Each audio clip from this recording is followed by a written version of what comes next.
नमस्कार। आज हम भारत की टेक कैपेबिलिटीज पर थोड़ी गहराई से बात करेंगे। खास तौर पर ये जो कंप्यूटिंग पावर है और उससे जुड़ा इंफ्रास्ट्रक्चर। देखिए, हमारे पास दुनिया का बेहतरीन आईटी टैलेंट माना जाता है ना, लेकिन फिर भी हाई परफॉर्मेंस कंप्यूटिंग या सेमीकंडक्टर जैसे बिल्कुल कोर एरियाज में हम क्यों पिछड़ रहे हैं। आज की जो ये चर्चा है, ये कुछ रिपोर्ट्स और एक्सपर्ट्स की बातों पर बेस्ड है।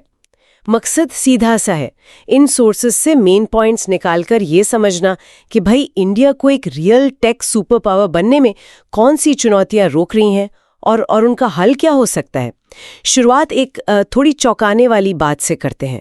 आईटी में इतना नाम होने के बावजूद भी इंडिया अपनी लगभग सारी ज़रूरी चिप्स, सारा सुपर कंप्यूटिंग हार्डवेयर सब बाहर से मंगवाता है। चलिए इसी को थोड़ा खोलते हैं। हाँ, देखिए, ये बात बिल्कुल सही है। और जो सबसे पहली और शायद सबसे बड़ी कमी मुझे दिखती है वो है हार्डवेयर इंफ्रास्ट्रक्चर की। मतलब भारी कमी है। आप अमेरिका, चीन, जापान को देखें, उनके पास हजारों में हाई परफॉर्मेंस सुपर कंप्यूटर्स हैं, HPC जिसे कहते हैं। ये वो भीमकाय कंप्यूटर्स होते हैं जो बहुत जटिल कैलकुलेशंस, जैसे मौसम का अनुमान या नई दवा खोजना, सेकंडों में कर सकते हैं। और भारत में हमारे पास ऐसे एडवांस सिस्टम गिनती गई हैं, और उनमें भी जो मेन पुर्जे हैं, GPUs, प्रोसेसर, सब इंपोर्टेड हैं। तो इसका सीधा असर तो यही हुआ ना कि अगर ग्लोबल सप्लाई चेन में जरा सी भी रुकावट आई, बिल्कुल, तो हमारी पूरी टेक प्रोग्रेस धीमी पड़ सकती है। ये तो बहुत बड़ी निर्भरता है और काफी खतरनाक निर्भरता है। और इसी से जुड़ी हुई देखिए दूसरी बड़ी कमजोरी है सेमीकंडक्टर इकोसिस्टम का लगभग न होना। मतलब हमारे देश में कोई भी बड़ी कमर्शियल चिप बनाने वाली फैक्ट्री, जिसे फैब कहते हैं, फैब्रिकेशन प्लांट, वो है ही नहीं। अच्छा। नतीजतन हम चिप्स के लिए पूरी तरह से ताइवान, साउथ कोरिया, अमेरिका, इन पे टिके हुए हैं। हाँ, चिप डिजाइन में इंडिया में कुछ अच्छा काम हो रहा है, नो डाउट, लेकिन उसको असलियत में बनाना, मैन्युफैक्चर करना, वो लगभग जीरो है। लेकिन सरकार की तरफ से तो कई पॉलिसी स्कीम सुनने में आती हैं, जैसे वो नेशनल सुपर कंप्यूटिंग मिशन था, या अब चिप्स के लिए PLI स्कीम है, प्रोडक्शन लिंक्ड इंसेंटिव वाली। हाँ, स्कीम्स हैं, कागज पर तो हैं। तो जमीन पर क्या हो रहा है? रिपोर्ट्स क्या कहती हैं? काम धीमा है? हाँ, रिपोर्ट्स यही इशारा करती हैं कि काम की रफ्तार काफी धीमी है, और इसकी वजह भी है। जैसे सरकारी मंजूरियां मिलने में ही काफी वक्त लग जाता है। हाँ। फिर फैक्ट्री लगानी है तो जमीन चाहिए, उसमें दिक्कतें आती हैं, और कई बार टैक्स के नियम बदल जाते हैं। अच्छा। तो ये सारी चीजें मिलके ना जो इन्वेस्टर है उसका भरोसा कम कर देती हैं, वो पैसा लगाने से हिचकता है। ये तो हार्डवेयर और पॉलिसी की बात हुई, लेकिन टैलेंट का क्या? करोड़ों IT इंजीनियर्स हैं हमारे पास, पूरी दुनिया मानती है हमारी IT सर्विस की ताकत को। हाँ, ये बड़ा इंटरेस्टिंग पॉइंट है। देखिए, हमारे पास IT प्रोफेशनल्स की संख्या तो बहुत है, पर उनका जो ज़्यादातर एक्सपीरियंस है वो app development, web development, IT support, मतलब सर्विस इंडस्ट्री में है। ओके।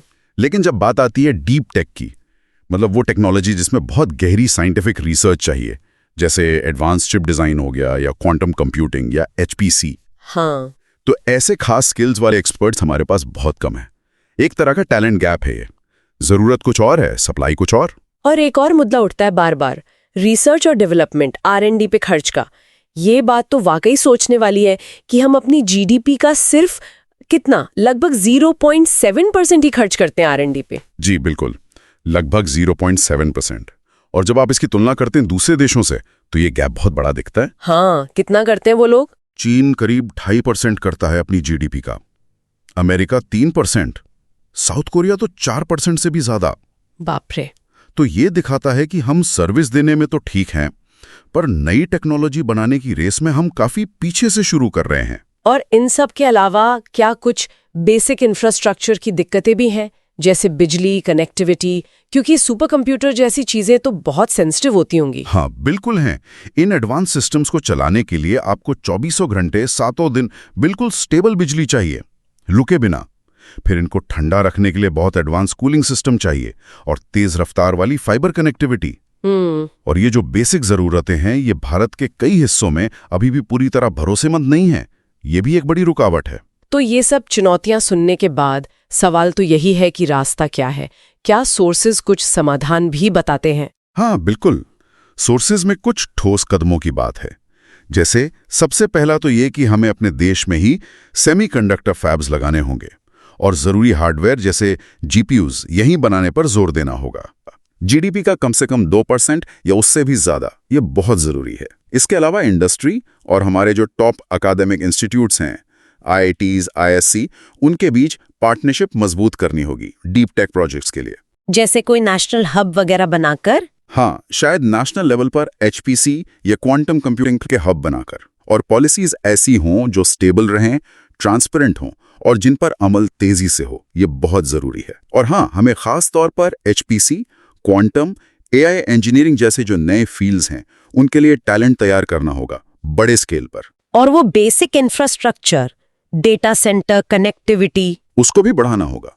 डेटा सेंटर कैपेसिटी और फाइबर नेटवर्क को पूरे देश में फैलाना होगा। तो मतलब निचोड़ ये है कि अगर भारत को सिर्फ एक IT सर्विस प्रोवाइडर से आगे बढ़कर एक सच्ची टेक महाशक्ति बनना है, हाँ, तो हार्डवेयर, R&D और पॉलिसी इम्प्लीमेंटेशन, इन तीनों पर बहुत गंभीरता से और तेजी से काम करना होगा। बिल्कुल सही। और ये सिर्फ इंपोर्ट पर निर्भरता कम करने की बात नहीं है। अच्छा, ये असल में भविष्य की जो टेक्नोलॉजीज हैं, AI, क्वांटम कंप्यूटिंग, उनमें आत्मनिर्भर बनने की बात है, ताकि हम ग्लोबल लीडरशिप की रेस में बने रहें, सिर्फ फॉलोवर ना बने।